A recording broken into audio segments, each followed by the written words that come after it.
నడపడం లేదా drunk and డ్రైవ్లో బండ్లు నడిపే వాళ్ళని నియంత్రించాల్సిన బాధ్యత పోలీసుల మీద ఉన్నది. వాళ్ళ మీద కఠినంగా కూడా వ్యవహరించాలి.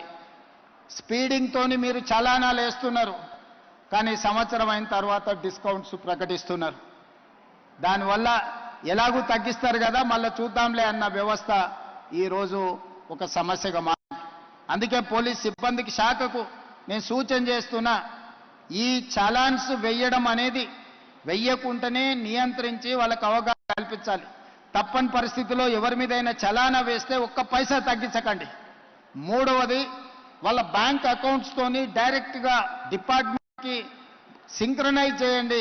ఎప్పుడు చలానా పడితే ఆటోమేటిక్గా వాళ్ళ అకౌంట్లోకి వెళ్ళి డిడక్ట్ అయ్యి పోయే విధంగా ఈరోజు బండి రిజిస్ట్రేషన్కి వచ్చినప్పుడే ఆ బండి యజమాని యొక్క ఖాతాను మీరు తీసుకోండి, బ్యాంక్ అకౌంట్ను అటాచ్ చేయండి. ఏ బండి అయితే స్పీడింగ్ చేస్తుందో, ఏ బండి అయితే సిగ్నల్ జంప్ చేస్తుందో, ఏ బండికి అయితే చలానా పడుతుందో ఆటోమేటిక్గా ఆ యజమాని అకౌంట్లో నుంచి నగదులు బదిలీ అయ్యే విధంగా మీరు ఈరోజు టెక్నాలజీని వాడుకోండి.